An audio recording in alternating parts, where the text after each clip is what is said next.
Next question is, will any electives have to be eliminated to accommodate the influx of ninth grade? Absolutely not. There are a couple of, I'm sorry, I'll say, will any electives have to be eliminated because ninth grade is coming here? And the answer is no. When we add or delete courses, it's usually because of the number of students who would like to take the course, or if it doesn't now fit into a pathway.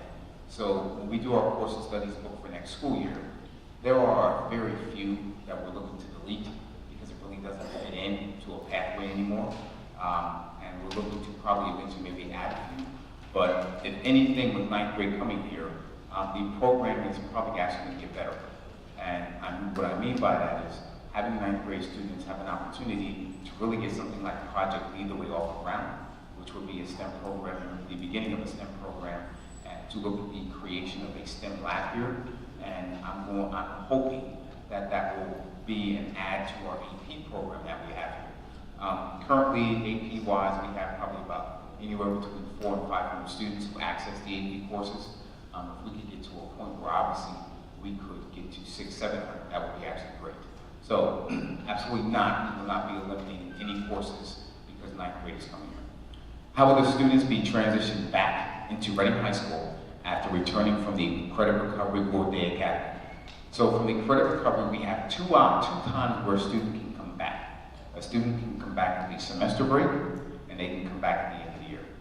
If they come back at the semester break, they have to have C's or betters in all their courses.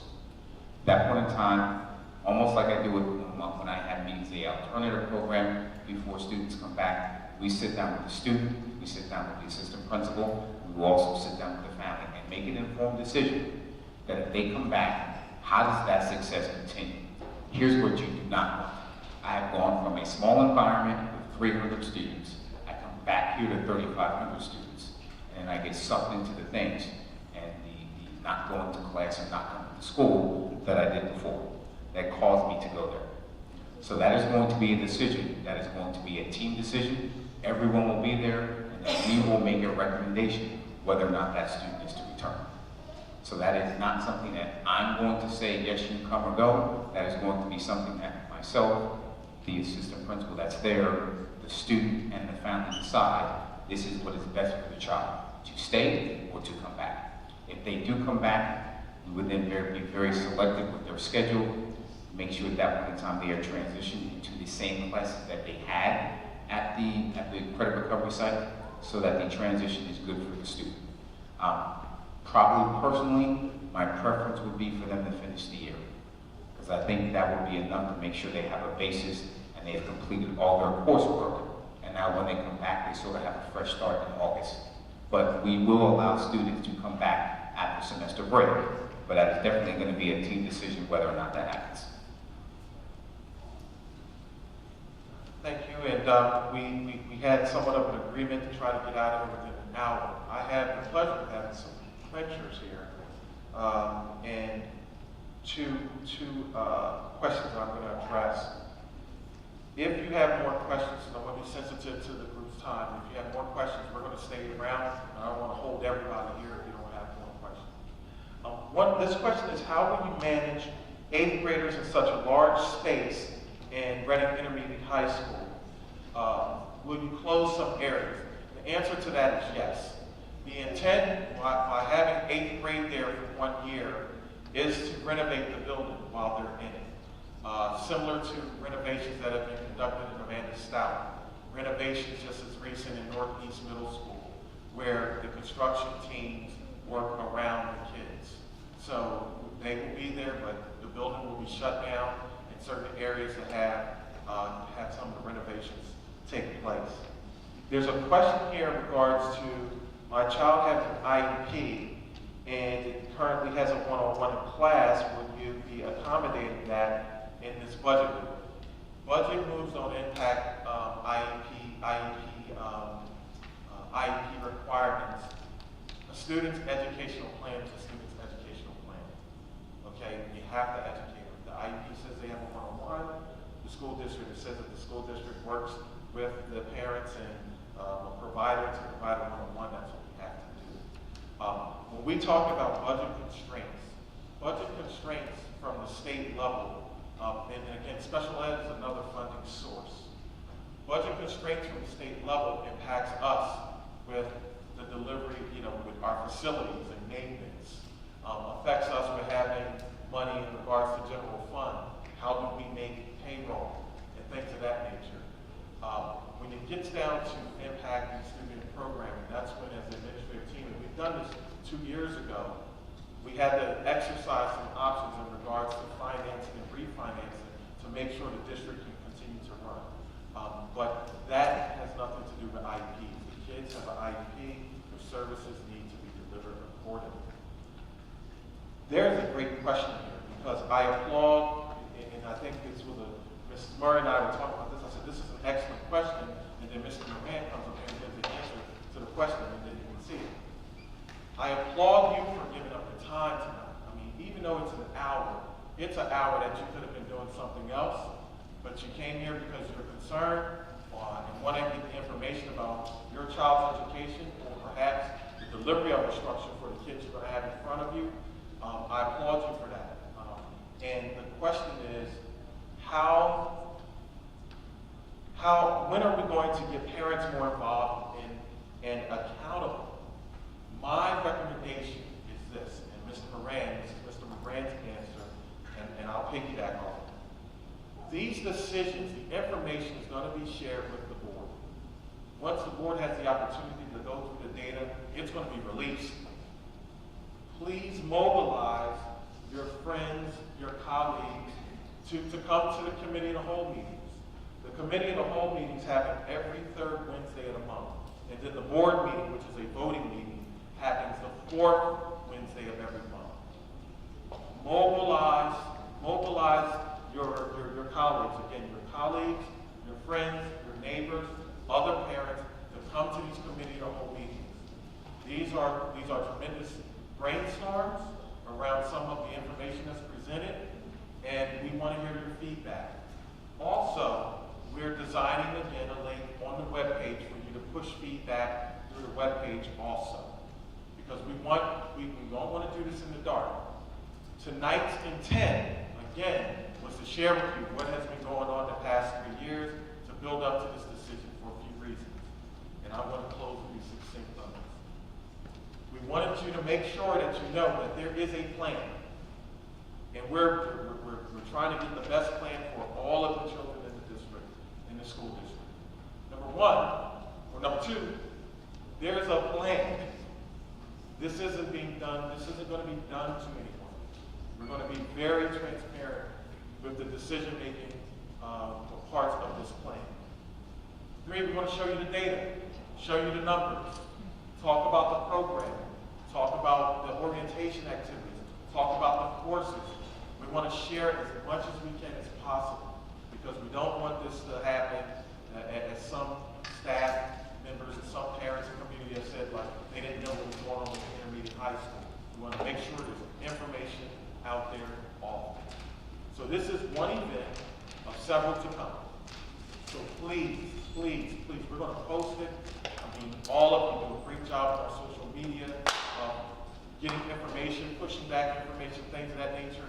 Mobilize some of the people that are close to you that you know have an interest in these activities, and get them out to the public meetings. And our board will oblige in entertaining questions along with the administration. So you're hearing it, there are no secrets. This is about K-12 balancing the school district. Doing what's right for kids, providing them a great opportunity, and then getting to those components of providing the best, highly qualified education we can. That's what we have to do.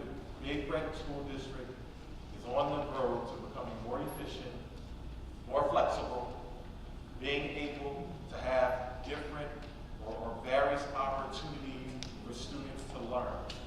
That's what we have to do. Because right now we're very traditional in many ways. The big box is now trying to become more efficient.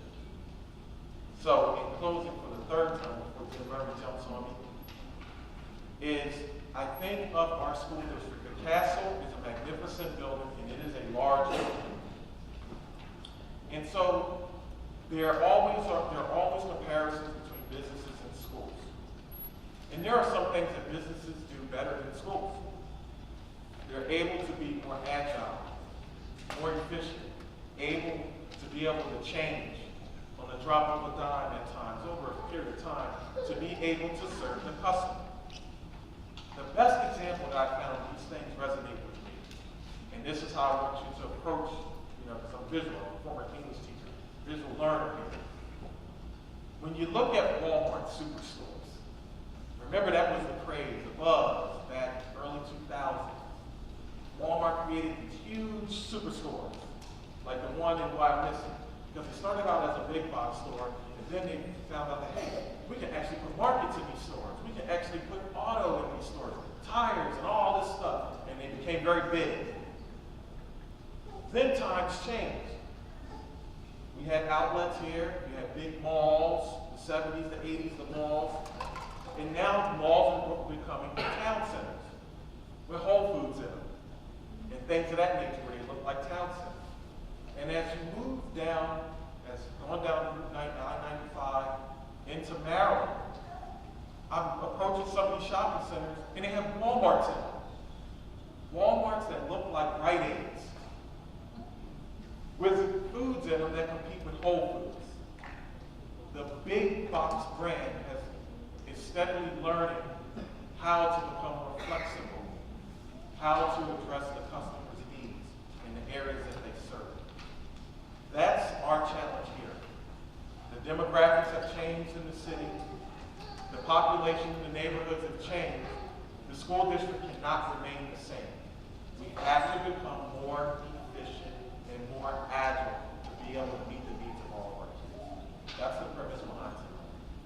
So again, I thank you so much for being here tonight. If you have additional questions, please, we're going to be here. If you have small questions, I'll meet you at the basketball game, girls' game. But come on down, and again, thank you so much. We're going to continue to communicate.